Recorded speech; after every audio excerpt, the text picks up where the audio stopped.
acontece com muitos taoístas que de alguma forma encontram-se com esta filosofia, se pode ser chamada uma filosofia, não pelo princípio, mas pelo fim.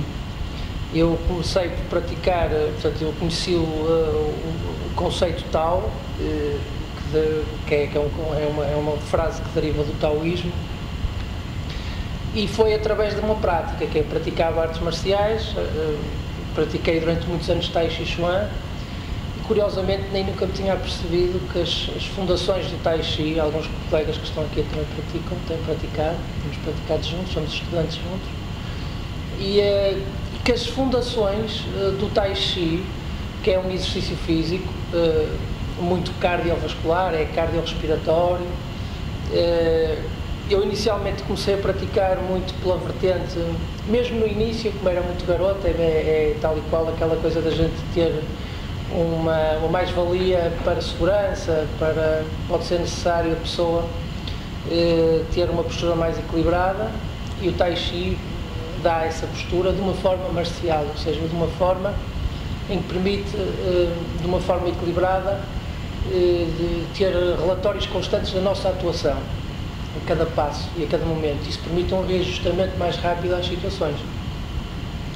Mas nunca pensei que existia, portanto, sabia que depois, o mais longe que eu ia seria ao saber que realmente esta prática trazia como acréscimo uma melhoria substancial em termos de saúde. Portanto, a pessoa trabalha áreas da concentração e mesmo em termos de saúde, ossos, músculos, a parte do coração começa a trabalhar melhor. Todos os nossos órgãos, que nós somos uma caixinha cheia de pequenas máquinas cá dentro, cada um desses órgãos é uma pequena caixinha que tem uma função específica, seja bombear sangue, seja oxigenar o sangue, seja fazer o que seja filtrá-lo. Todos esses aparelhozinhos, infelizmente, acabam por estar um bocado condicionados pelo condicionamento das nossas profissões. Porque as nossas profissões, as nossas atividades diárias, aquelas de mais rotina, não são aquelas em casa. Porque essas em casa a pessoa já as acusa, mas isso é por outros motivos. A gente já diz em casa, eu não tenho tempo para mim e para tratar da minha saúde, mas isso não é bem verdade, porque um filho vai correr aí e antes que ele se aleije a gente vai correr atrás dele, há outro que diz, o programa de televisão estou a discutir e a gente vai estar lá para os parar, a gente lá faz ginástica, a gente lá não tem condicionamentos tão fortes. Agora, as coisas não acontecem, é como a gente às vezes gostaria que acontecessem, não é? Gostaríamos de ter tudo muito regulado, mas o Tao também é isso. O Tao é a observação, no fundo é a observação da natureza e de todos os seus fenómenos, tudo que é natural. Então, portanto, eu através destas duas sequências cheguei um pouco à filosofia do Tai Chi, não é? Onde é que ele nasce do taoísmo. O significado da palavra Tao, portanto, como disse, é a observação da natureza e de todos os seus fenómenos. As suas origens é a China. Há uma história que é, portanto, dentro das suas origens há, digamos, duas partes principais, duas origens mais fortes. Eu não me aprofundei muito por aqui, porque depois isto, qualquer um de vocês que se sinta motivado para saber mais acerca do Tao, vai à internet e sabe tudo o que quiser acerca do Tao e até faz um trabalho, se quiser um PowerPoint, faz o que quiser. Se não, por acaso não quiser saber, também era chato estar aqui agora, se calhar preciso estar numa sala com conceitos muito profundos acerca do que era o Tao e perder-se um tempo precioso, porque essa pessoa não vai usar esse conhecimento. Portanto, isto também nos leva a outra conclusão. Conhecimento útil é o conhecimento que nos serve para alguma coisa. É aquele conhecimento que nós podemos, de alguma forma, transmutar, ou, digamos assim, utilizar para alguma função, não é? Não é tanta quantidade dos ensinamentos ou da informação que a gente possa meter, e aqui não há um padrão, portanto, porque aquilo que pode ser para mim, realmente, aquele senhor que estava aqui, que o professor, no fundo foi a introdução disto que eu estou a dizer, que é interessantíssimo. Eu estava a dizer, que engraçado. Ele, inclusive, dizia, não há uma verdade absoluta, não é? Quer dizer, cada consciência tem as suas dinâmicas próprias. E como elemento comum a todos, a coisa mais próxima de aquilo que a gente possa chamar de um padrão é o natural em nós, é a nossa natureza. Então, se eu quero chegar a alguém, a melhor forma de eu chegar a alguém, a mais direta, a mais, digamos, falando positivamente, a mais incisiva, digamos, a mais realizável, é usando todos os mecanismos naturais que têm ao dispor. Portanto, a partir do momento em que eu começo a arquitetar, a programar como é que eu hei de chegar àquela pessoa, eu já estou a condicionar essa aproximação. Porque isso já é uma produção da minha mente, já é um fabrico da minha mente. Eu já estou a fabricar metodologias de chegar até lá, que podem ser, quando muito, facilitadoras, mas em última instância são sempre um gestor.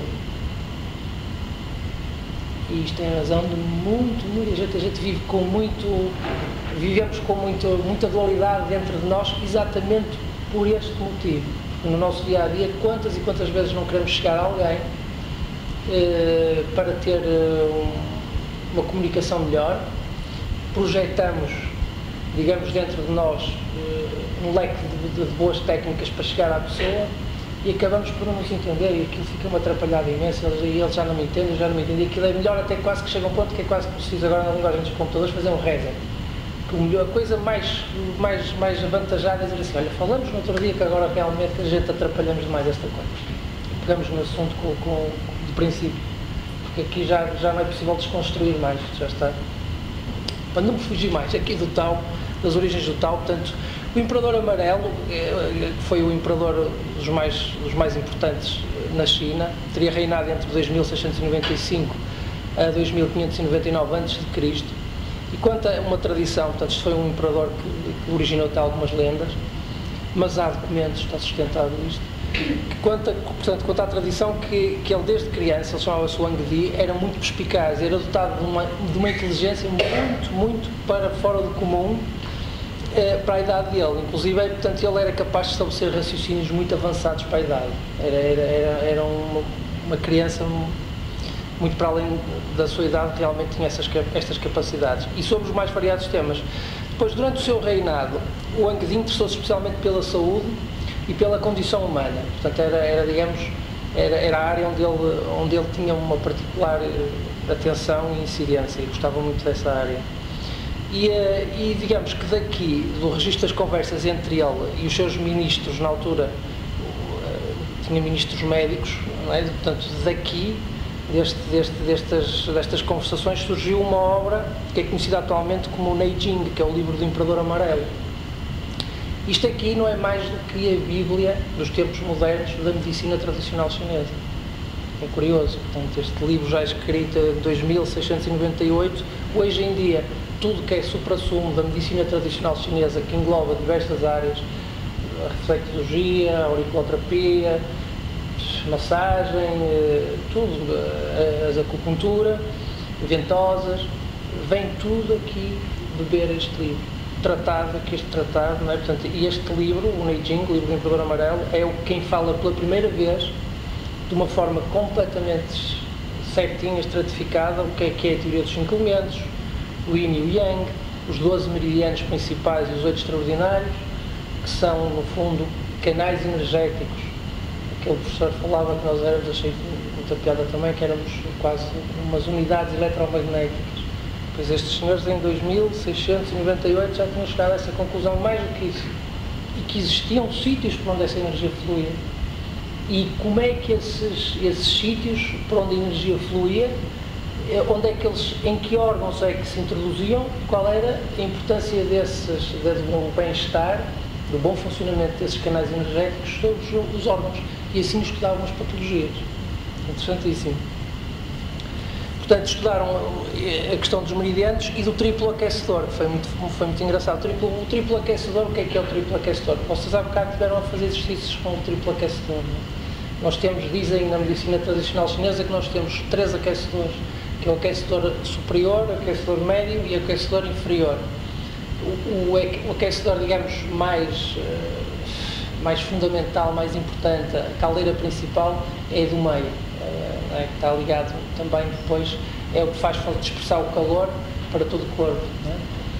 É onde está o umbigo, que é, digamos, a portinha de nós nascemos, somos alimentados pelo umbigo.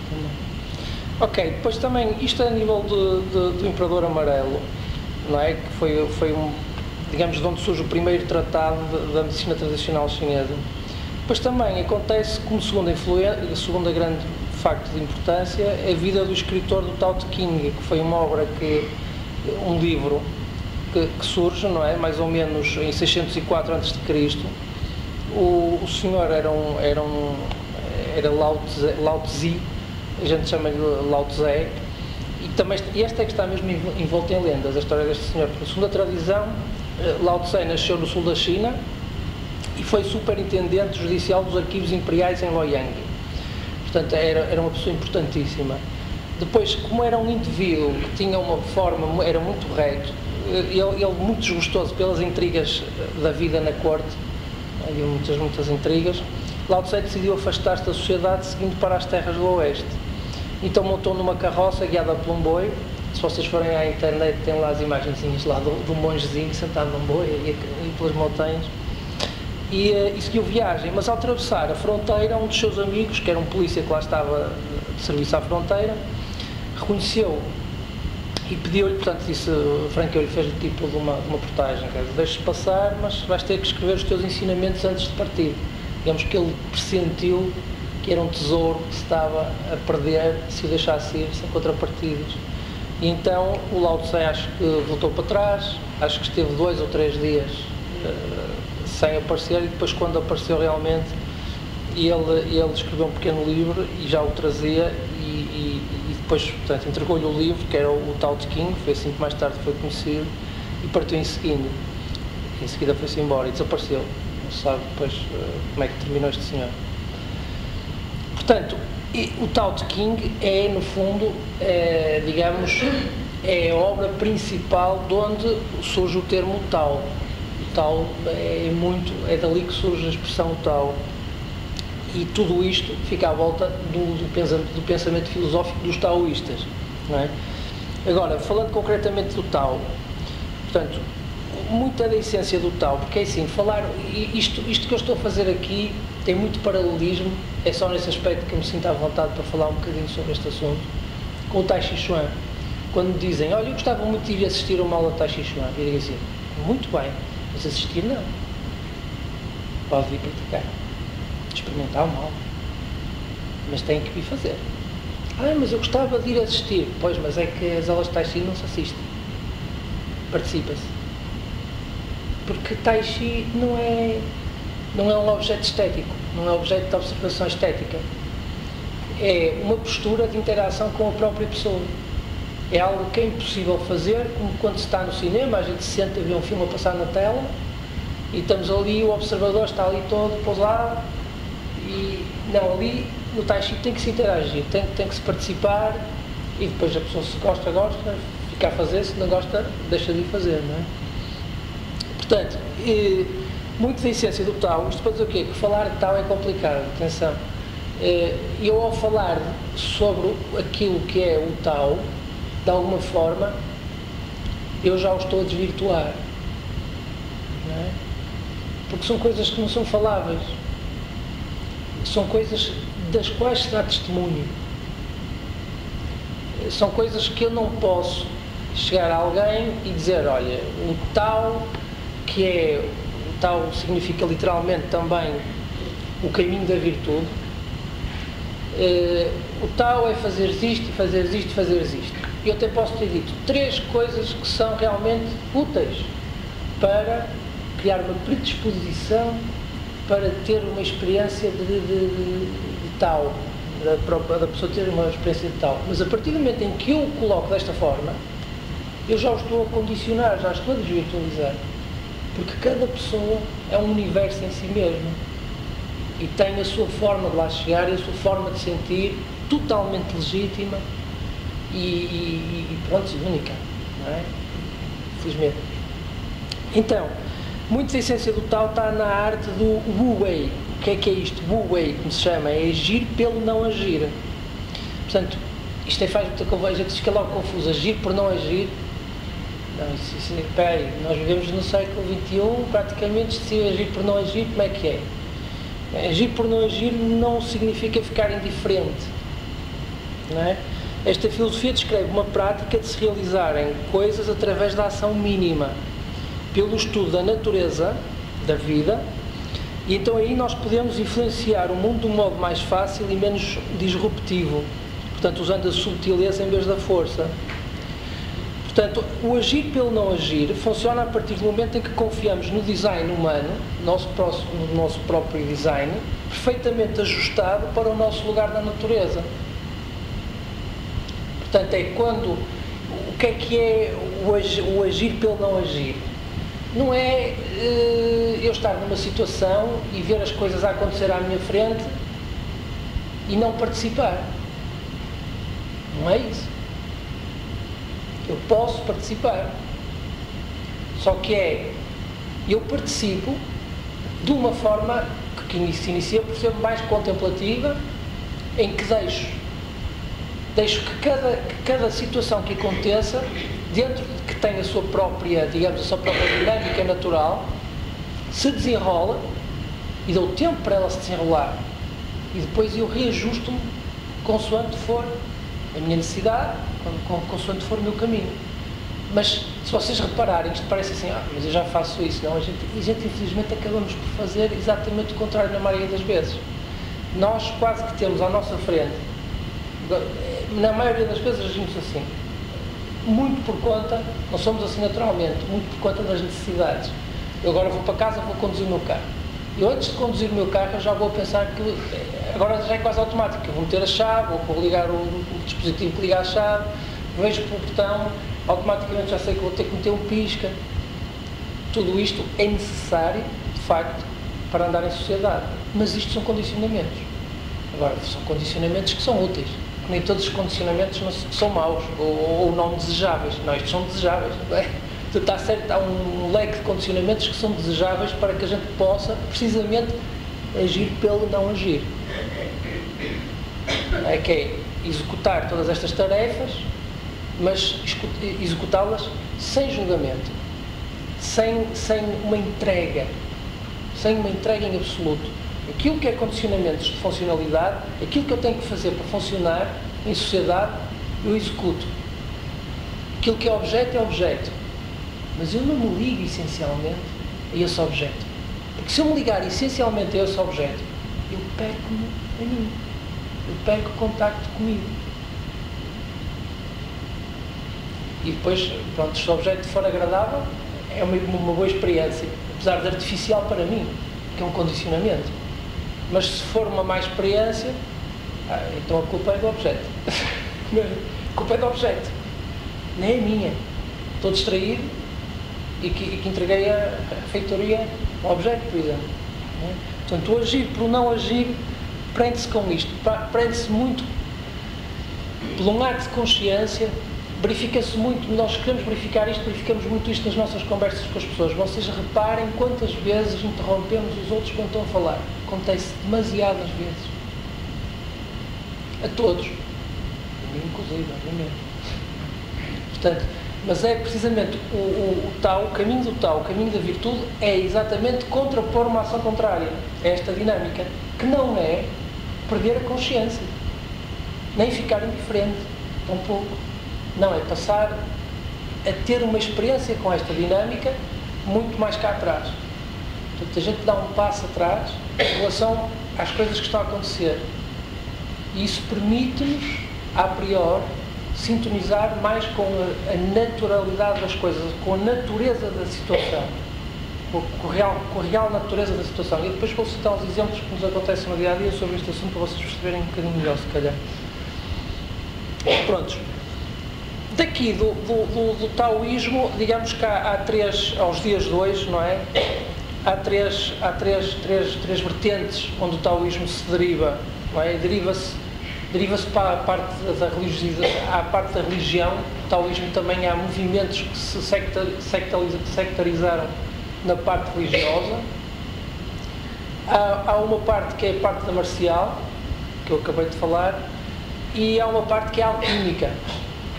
A parte alquímica do taoísmo, que que é originado por um livro que também, entretanto, aparece, que é o I Ching, que vocês não sei se já ouviram falar, que tem aquelas moedinhas chinesas, que eles atiram as moedinhas, que é o livro das mutações, que pode ser compreendido e estudado tanto como um oráculo, tanto como um livro de sabedoria. Portanto, é curioso verificar aqui uma coisa neste I Ching, que muita gente atribui ao taoísmo aquela coisa uma coisa muito esotérica, muito... Mas há um pormenor que eu acho que faz toda a diferença, que até nisto aqui se verifica a importância do Tao e no fundo, a razoabilidade da observação das coisas naturais. É que eles partem do princípio da adivinhação, porque dizem que se a pessoa está sustentada no caminho da virtude, na observação imparcial, se a gente vivencia a experiência de vida sem julgamento, logo vamos ter uma capacidade natural muito mais clara de ver o que é que determinadas ações como se vão repercutir no futuro. Tão lógico quanto isto. O que é muito mais difícil de calcular se eu sou uma pessoa que estou carregada de emotividade, carregada de emoção sobre os meus relacionamentos, por exemplo. Se eu sou uma pessoa, e nós portugueses, latinos, somos muito assim, somos pessoas...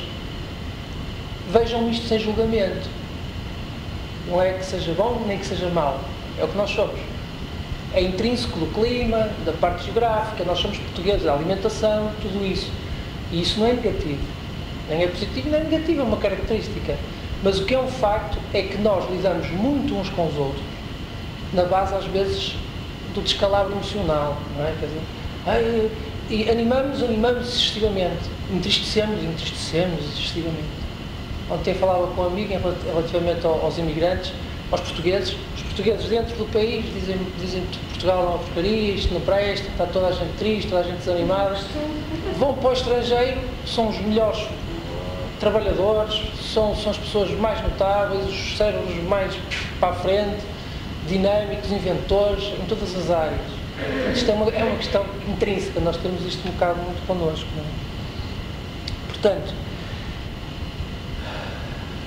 falando mais portanto, da parte onde eu acho que estou mais à vontade, que é das artes marciais, não é? Do Tao, sobre as artes marciais, o Tai Chi, não é? Está associado a ser criado pelo monge, que era o Shang San Feng, em 1247 depois de Cristo, que era um monge que vivia num templo taoísta no Monte Dang, na China, e que criou as 13 posturas do Tai Chi após observar uma luta entre um pássaro, o grou, e uma cobra.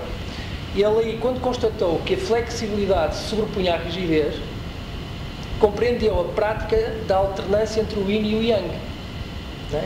E outras concepções da natureza, que se constituem na base do que depois se passou a ser chamado Tai Chi, que traduzido seria o punho da Suprema Comieira. No taoísmo, a Suprema Comieira, ou limite absoluto, tem a conotação filosófica de elevação ou sublimação. Purificação também. Portanto, resultante, entre outras, do desenvolvimento de um mecanismo de defesa emocional pela qual as tendências ou sentimentos inferiores se transformam em outros que não sejam. A meditação em movimento. Não é? Isto traz inúmeros benefícios. No fundo, o que é que estamos a falar? Estamos a falar que é a pessoa passar a ser uma espécie de um autotransformador, não é? De energias. Não é? A medicina tradicional chinesa reconhece alguns tipos de energias, a energia dos alimentos, o Reiki trabalha também, reconhece esse tipo de energias. E aqui, o que acontece é que a pessoa passa a estar nas situações, antes de se entregar às situações e viver as situações como sendo conduzido, como um pouco como uma marioneta, por muito ágil que seja, a pessoa está por detrás e é o arquiteto do relacionamento. Portanto, vivencia, mas desloca-se dessa realidade vivencial do momento e não é escravo dessa realidade. Portanto, não julga, não está a falar com outra pessoa e não está a tentar perceber se outra pessoa é sim, se outra pessoa é sabe. Não, a pessoa está numa postura de sem julgamento, de esvaziamento do agir pelo não agir, uma espécie de esvaziamento de mente. E tenta, assim, sintonizar as suas posturas adequadas para a altura em que está a ser solicitado. Portanto, isto faz com que a pessoa, e aqui está a questão do Tai Chi, precisamente, portanto, a gente sabe perfeitamente que qualquer situação, sendo enfrentada com serenidade, com calma, é muito mais efetiva, muito mais fácil de controlar do que se for tomada de assalto, se for tomada com agressividade, não é? Normalmente a agressividade só traz a agressividade, só puxa a agressividade, a precipitação traz a precipitação, não é? Portanto, no fundo, o caminho do Tao acaba por ser um ato de autoconsciência, e essa autoconsciência é a pessoa querer se religar biologicamente, já que estamos a falar hoje também biologicamente, àquilo que será a sua essência. A sua essência, partindo do princípio, não é? Nós somos marotos, que eu, se me conectar à minha essência, e se tudo pertence a tudo, eu estou-me a ligar a um conhecimento maior. Se eu abandono todas as prateleiras, toda a biblioteca do meu conhecimento adquirido, em detrimento daquilo que eu sou, da minha essência, e se eu tenho uma conexão com tudo que me permeia, que é inequívoco, não é? Nós somos todos pertencem uns dos outros. Aí é natural que eu aceda a conhecimentos mais, para já, a felicidade, o bem-estar é uma das primeiras consequências, mas também o autoconhecimento, não é? Uma experiência de vida mais intensa, mais socializante, que vem precisamente contra a ideia de que havia muita gente que dizia, isso os taoísmos é preciso para ser taoísta ir para cima de um monte.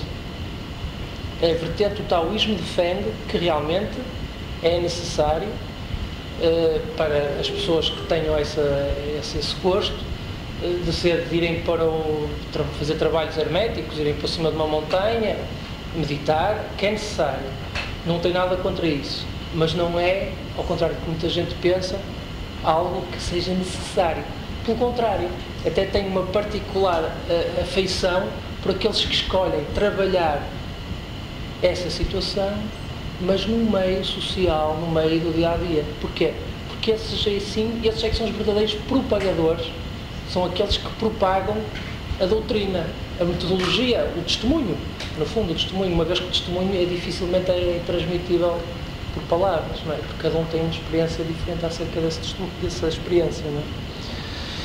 Ok, o símbolo do Tai Chi, vocês já viram, nós aqui chamamos o Yin e o Yang, não é? Vocês sabem que é aquela bolinha que tem duas bolinhas pequenininhas, depois uma que diminui e outra que aumenta, não é? Isso, o nome disso é Tai Chi Tu, o verdadeiro nome disso. E o Tai Chi, portanto, esse símbolo significa um pouco também o cosmo, é como vocês, toda aquela inteireza daquele símbolo significa o cosmo, e a interação dos princípios energéticos Yin e Yang em constante mutação, sendo conhecida a sua representação, portanto, pelo diagrama do Tai Chi, mais conhecido no Ocidente como símbolo do Yin e Yang.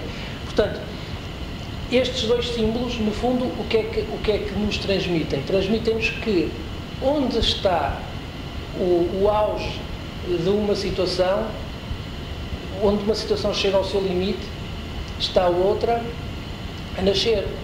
E constantemente em alternância, ou seja, no topo da claridade, no topo de uma situação de grande claridade, há uma semente de obscuridade a nascer. E no topo de uma situação de grande obscuridade, há uma claridade que nasce. É um paradoxo. E então a nossa postura de não julgamento e de aceitação e compreensão deste paradoxo, que tenta representar de uma forma simbológica no diagrama o próprio cosmos, como vocês sabem, tudo, o próprio dia, tudo funciona desta forma, curiosamente circular, dia e a noite, os dias sucedem-se, as noites sucedem-se, a nossa própria vida, nascimento, depois já há os períodos de nascimento, a infância, a adolescência, depois adultos e por fim idosos, depois a morte, não é? E o símbolo do Yin e do Yang tenta representar, no fundo, esta dinâmica. Deu também ainda o Tai Chi, daqui deriva também do taoísmo, o Qigong, que vocês já ouviram falar, que tem algumas formas de Qigong e que são utilizadas não apenas como uma forma terapêutica de melhorar a saúde do praticante, mas também como um instrumento para tratar a saúde de outras pessoas. É curioso, estamos a falar aqui de Reiki, não é? e estarmos no encontro de reikianos, porque a forma mais comum de tratamento da versão de Qigong terapêutico também utilizar a imposição de mãos e da intenção do terapeuta para canalizar ou transmitir um pouco da sua própria energia ao paciente, não é? É a pessoa que se está a tratar, curiosamente. Depois tem a escola terapêutica, que visa o fortalecimento do corpo e da mente, o tratamento de doenças. A escola marcial, que é aquela que eu pratico mais, que é o Ujia, que é objetiva o fortalecimento do corpo e da mente e o desenvolvimento de habilidades marciais. A escola taoísta, que é o Tao Jia, que tem como principal objetivo o desenvolvimento espiritual, através do controle da respiração e da visualização. A escola budista, Fojia, muita gente não sei se sabe, mas o budismo foi altamente influenciado no seu desenvolvimento, nos seus primeiros tempos, pelo taoísmo. Portanto, o taoísmo conseguiu impregnar muito também o budismo. E, portanto, a escola budista, que objetiva principalmente o desenvolvimento espiritual através da meditação. A escola confucionista, seu objetivo principal é o desenvolvimento mental e intelectual. Ora bem, isto leva-me a quê? Leva-me a... Portanto, eu acho que eu falei um pouco disto tudo, mas isto tudo que eu falei é tudo coisas técnicas, no fundo. E o tal não é técnicas. Tudo a minha experiência de vida até agora e de umas horas na internet a compilar um pouco neste papelinho aquilo que vos contei, que vocês podem ir agora e se caso tenham interesse nisso, aperfeiçoar-vos sobre isto. A parte que agora realmente gostaria de dar de testemunho levou-me a uma palavra engraçada, um termo engraçado, que é o lusotau, o tal dos nossos avós. Quer dizer, é uma coisa engraçada, é um termo que me saiu, que realmente vai buscar um bocadinho a questão do I Ching, e eu acho que era pertinente falar nisso hoje, porque eu acho que, de alguma forma, verifico que muitas das ineficiências que nós temos ao nível do nosso trajeto são ineficiências que acontecem porque nós criamos determinadas expectativas em determinados assuntos que nos são queridos. Nós criamos determinadas expectativas, nós criamos determinadas ansiedades. E como determinadas ansiedades não são correspondidas, depois criamos determinadas frustrações. E como depois não conseguimos sublimar ou superar determinadas frustrações, criamos determinadas patologias. E aqui já é muito complicado mesmo. Aqui já temos que ir tomar umas pastilhas, temos que ir ao médico, porque já está a coisa muito avançada, não é? E então isto levou-me precisamente ao lusotau, que é o tal dos nossos avós. E é chegar à conclusão, e perante este mapa que está aqui à minha frente, eu cheguei à conclusão, mas nós já fazemos adivinhação, já fazemos I Ching há muito tempo. E ocorreu-me, portanto, se a adivinhação assenta em algo assertivo, algo que tenha que ser assertivo, se existe um modelo, uma forma, uma forma de eu, entre as minhas ansiedades, eu conseguir identificar aquelas que me permitam ter uma maior visualização daquilo que possa vir a acontecer, uma maior adivinhação mesmo. Eu acabei de me lembrar dos ditados populares portugueses, dos nossos ditados populares. E vocês vejam, por exemplo, quem semeia ventos, colhe tempestades. Nós sabemos que isto é verdade, não sabemos? Tal e qual, não falha. Isto é uma espécie de tal. Isto acaba por ser o tal. Bom é saber calar até ter tempo de se falar. É o que eu falei. É melhor prevenir do que remediar. Por exemplo, procura e acharás. Por exemplo, também. Não é? E pronto, e fundamentalmente era esta a questão que realmente eu entendo que é interessante abordar acerca do Tao. Sim. Um bocadinho isto do taoísmo. Eu não sei, aqui se calhar certamente haverá pessoas que até sabem mais estão mais informadas do que eu propriamente destes conceitos. E isso assim não fosse, nem seria normal, nem seria natural. E então realmente foi o que me levou-me a tentar dar este testemunho do que para mim, muito sinceramente, o tal significa. E realmente significa que primeiro é uma coisa que não é possível de ser falada, não é? Portanto, sobre esse aspecto, e para mim foi quando a Maria Adelina me pediu que viesse falar sobre o tal, eu como leio alguma coisa, tenho aqui o tal de King, não é? E leio, é leitura diária. As práticas marciais também são diárias, dou aulas semanais, mas pratico diariamente. Portanto, a primeira situação foi, eu estou, como diz agora lá, como dizem na televisão, estou na minha praia. E depois acabei por verificar que a grande palheta que a Maria Adelina me passou, porque realmente eu não estou mesmo na minha praia. Porque como é que eu vou falar de alguma coisa que não pode ser falada? Como é que eu vou falar de uma coisa que eu, ao falar, deixo de falar dela? Porque, e gostaria, no fundo, era deixar esse desafio a cada um de vós.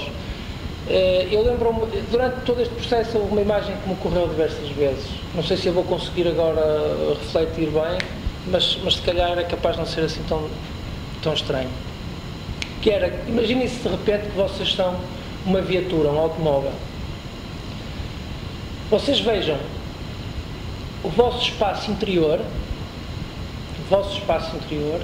da carroceria do automóvel, todo o espaço interior, é o interior do vosso corpo. Okay? O chassi do automóvel, a parte exterior da viatura, é tudo que está exterior a mim. Okay? Portanto, é o meu lado exterior da epiderme. Okay? A estrada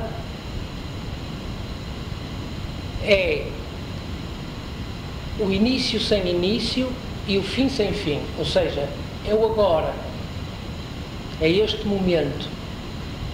Okay? O tal é o amortecedor que liga a viatura ao chão. Qual é o funcionamento do amortecedor? Conforme a necessidade do aqui e do agora. Então, se eu, numa determinada altura, eu estou com o meu tal, estou com o meu tal, antigamente diziam, olha, está com tal, é uma coisa que os portugueses é isso. Eu estou com o meu tal e eu tenho uma situação, vou-vos dar só um pequeno exemplo de uma postura tal, para terminar. E eu estou com o meu tal. O que é permanecer no tal e não perder o tal? Eu de repente tenho uma situação em que conversar com uma pessoa, em qualquer situação, a pessoa avança um passo muito rápido em direção a mim. Eu não perder o tal não é estar com julgamentos. Se eu tenho capacidade para bloquear aquele passo que me é dado, ou até uma atitude brusca, agressiva, se eu tenho capacidade de franquear, bloquear, superar. Se ela fala alto, eu ainda falo mais alto porque eu até tenho autonomia para isso e se calhar até sou superior hierárquica dela e ela falou mais alto porque está descontrolada, mas eu é que fico por cima. Porque eu tenho as cartas, tenho os trunfos. Isto não é estar no tal. O que é estar no tal? A outra pessoa dá um passo à frente mais rapidamente, faz suaves alarmes. E eu, antes de raciocinar e de julgar, eu dou um passo atrás para evitar o choque. Não tenho problemas nenhums. É o mais lógico. Ela dá um passo em frente e eu não vou levar com ela, dou um passo atrás. E ao esperar que as dinâmicas aconteçam naturalmente, a própria pessoa que deu um passo bruscamente à frente, o mais certo é da sua própria natureza, quando voltar a retomar o seu passo atrás, então eu dou um passo à frente. Não permaneço na distância. Dou um passo à frente. Exatamente como o amortecedor do automóvel. Portanto, está ali e no fundo, para os golpes, para tudo que for demasiado cortante, elimina por completo. A gente amacia, tudo muito suave. é doce, como o reiki. É atuante, mas é muito doce. Não se sobressai, não se enaltece, permanece na obscuridade. O professor falava, as coisas mais importantes, vocês repararam, as coisas mais importantes estão todas no escurinho. Não sei, até as organizações organizadas trabalham à margem de... E se calhar o futuro está quase depositado nelas. Isto parece muito místico, não sei o que, mas para lá da compreensão, as coisas não acontecem assim por acaso. Se calhar acontecem porque é assim que elas têm que acontecer. Agora, no dia-a-dia, realmente, ter uma atitude de tal, no fundo, é uma atitude de equilíbrio perante as situações, em que o nosso ego não predomine, não atrapalhe. O nosso ego é um pequeno tirano, muito inteligente, porque tudo aquilo que ele sabe é tudo aquilo que a gente lhe deu a ele saber. Mas tudo aquilo que a gente lhe deu a saber foi tudo aquilo que nos ensinaram. Não foi necessariamente tudo aquilo que a gente aprendeu por nós próprios. A partir do momento em que aquilo que a gente ensina, aquilo que aprende por nós próprios, serve para nosso uso. É razoável que seja usado.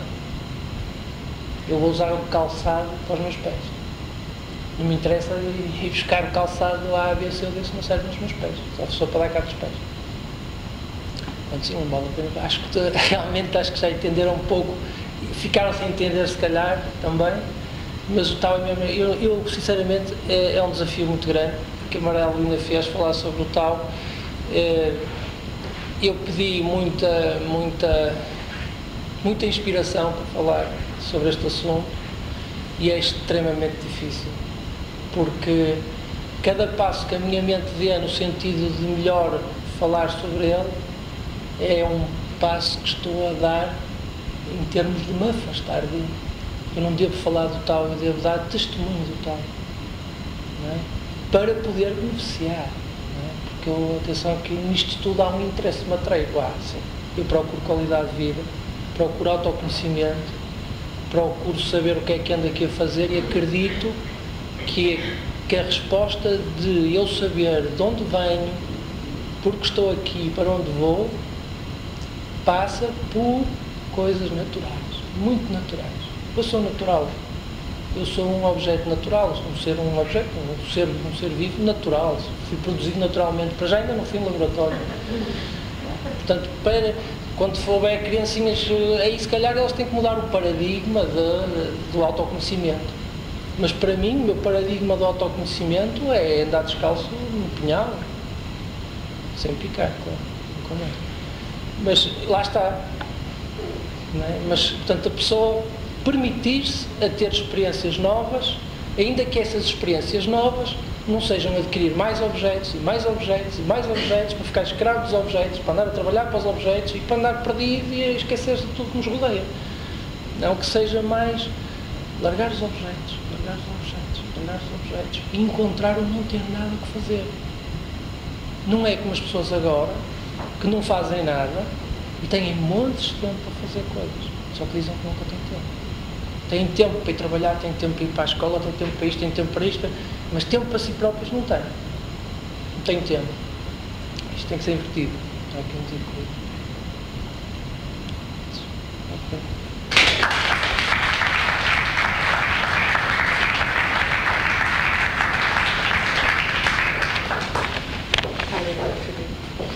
Espera aí, se alguém quiser pôr alguma questão.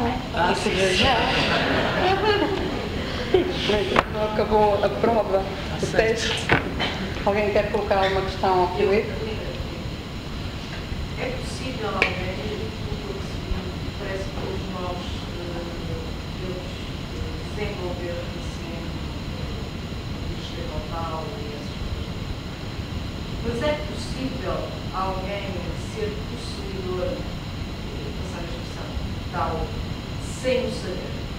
Ou seja, uma pessoa, conforme o Filipe diz, quando alguém dá um passo à frente, nós damos um passo atrás para nos protegermos, até para não evidenciarmos o nosso ego. Mas é possível alguém ser possuidor dessa característica sem nunca ter estudado, sem nunca ter desenvolvido e tê-la em si como sendo uma coisa grande. Não sei se foi... Sim, sim. Eu sou levado a crer, porque eu identifico muitas experiências que eu tenho tido e que se calhar aquelas que eu decidi catalogar como experiências de algum endereçamento ao tal, vamos assim, eu penso que são experiências, por mais incríveis que pareça, muito semelhantes às experiências que vocês próprios já tiveram. E isso leva-me a concluir que o que está a dizer acontece. E vou-lhe dar um exemplo, que é eu estar numa determinada tarefa, não estar absolutamente vocacionado para essa tarefa, necessitar urgentemente de a fazer, cá está. Portanto, a pessoa está a tentar algo, está-se a dedicar, não está a conseguir. E como sou humano, vou chegar ao ponto, antes quase de arrancar os cabelos, desisto. E ao desistir, eu respiro profundamente e suspiro. E a solução, pim! E então aqui está a resposta certa, que apenas era uma coisa natural, era uma postura, era um engajamento, um enraizamento natural, não era mental. Por muito construído que fosse mental, que apenas não se estava a dar a conhecer, porque apenas eu não estava receptivo para isso. Não é? Portanto, eu estava... Porque nós, no fundo, somos como se fôssemos pilotos de um painel de instrumentos imenso. O taoísmo, eles identificam que os instrumentos que mais prejudicam a experiência do Tao são o tato, o olfato, a visão. Portanto, e depois vem os outros, o desejo, a paixão, o julgamento, o bem e o mal, toda a nossa, os arquétipos todos que vêm por trás. E a partir do momento em que a pessoa, eu creio que aqui não é tanto o que a pessoa tem que ser, mas o que a pessoa não tem que ser. E qualquer um pode não ter que ser.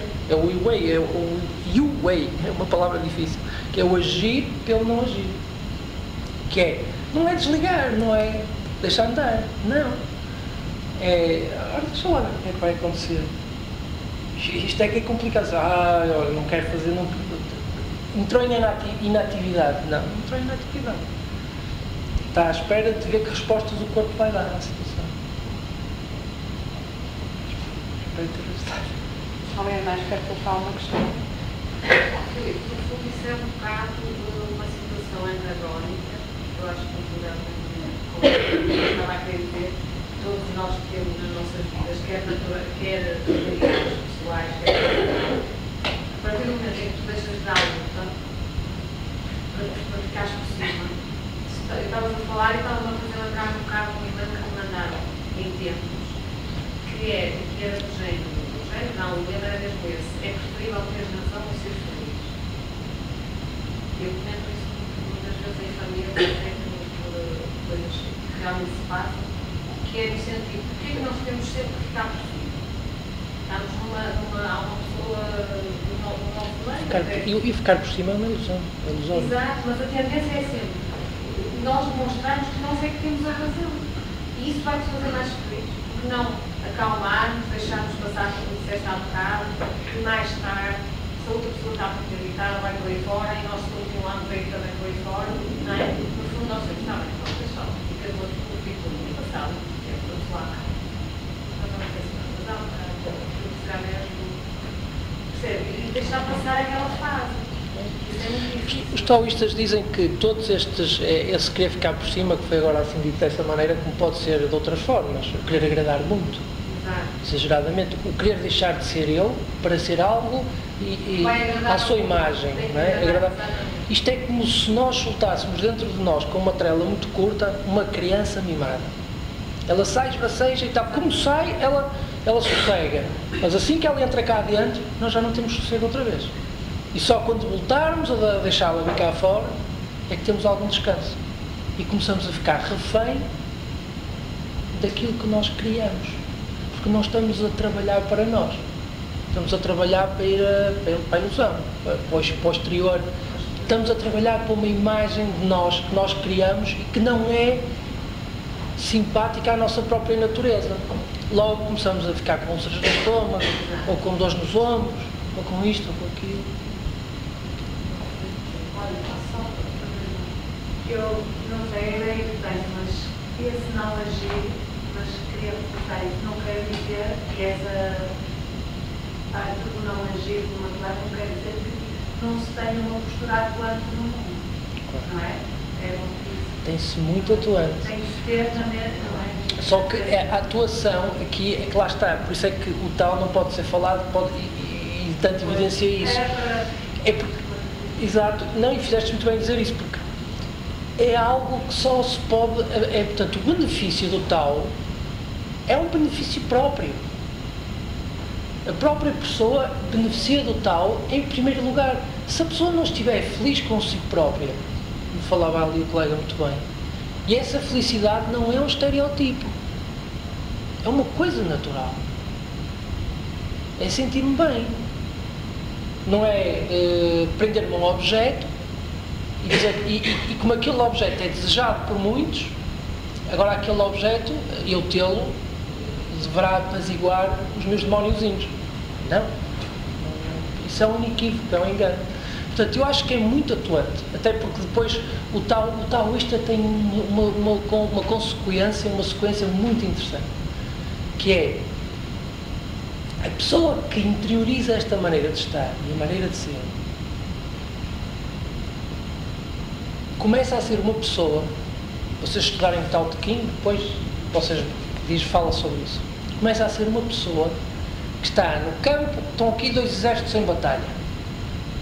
Esta pessoa está neste lado e este exército não o ataca porque se revê nele, porque a pessoa que está com o tal, que realmente que representa essa postura, serve de reflexo àquilo que os outros querem ver. Aquilo que os outros querem ver vem nessa pessoa. Então essa pessoa sai daí, vai, atravessa a fronteira, vai para outro exército que é inimigo do outro exército e também é bem-vindo. Também não é visto como um inimigo. Porque também o suposto inimigo consegue reconhecer nessa pessoa simpatia. Porque essa pessoa sabe estar em qualquer circunstância. Porque essa pessoa não julga. Não tem julgamento, o que não quer dizer que não tenha a sua consciência a trabalhar a 100 a hora. Tem tudo a trabalhar a 100 a hora. Só que não faz questão de enaltecer, não faz questão de dizer eu sei, eu quero. É uma pessoa que pôs o ego, desconstruiu o ego, começou a desconstruir o ego na esperança, não é que visualize isso claramente. Já se percebeu que isso que é uma dinâmica, é mais como um amortecedor num automóvel, dá muito jeito. Olha, nós sem amortecedor chegávamos hoje a casa todos partidinhos. Portanto, dá muito jeito. Mas agora definam a função. A função não é para definir, é para usufruir. E é bem-vindo.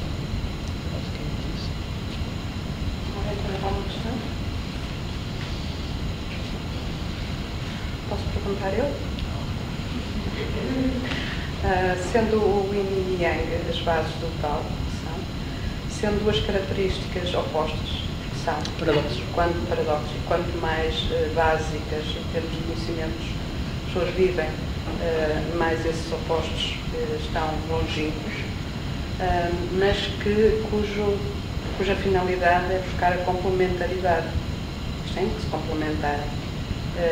Esse processo é esse o caminho do Tao, todo esse caminho, e de que forma é que se pode acelerar, se é que isso se pode dizer assim.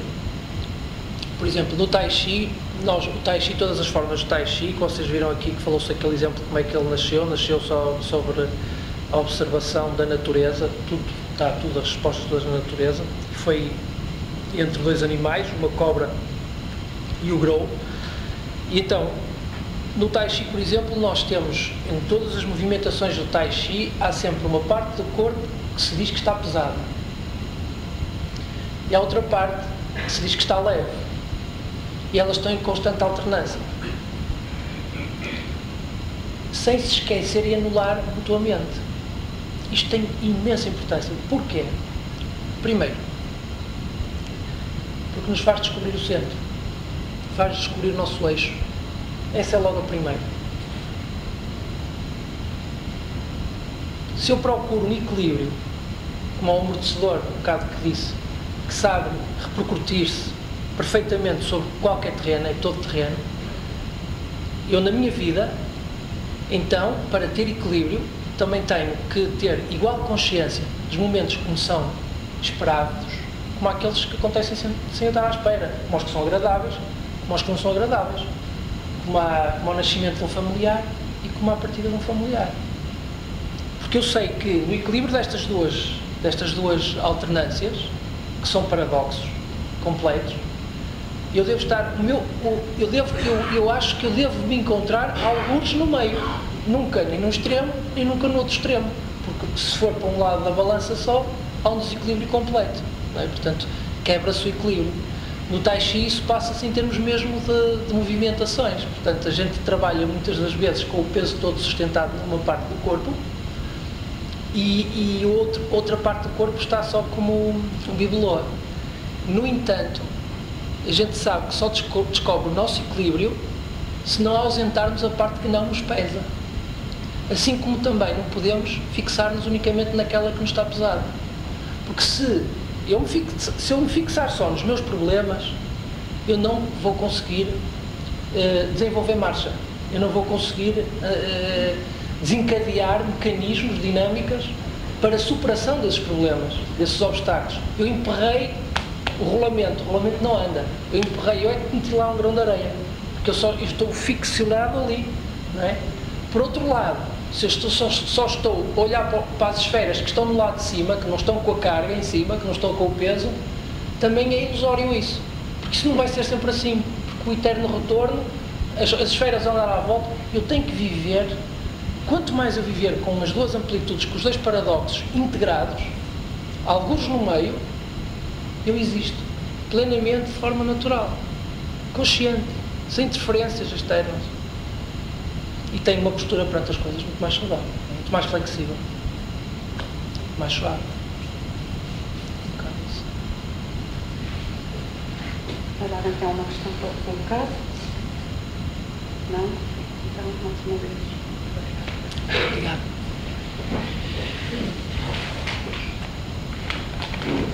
Uma prendinha para ti, uma que vais embora, mas está para não.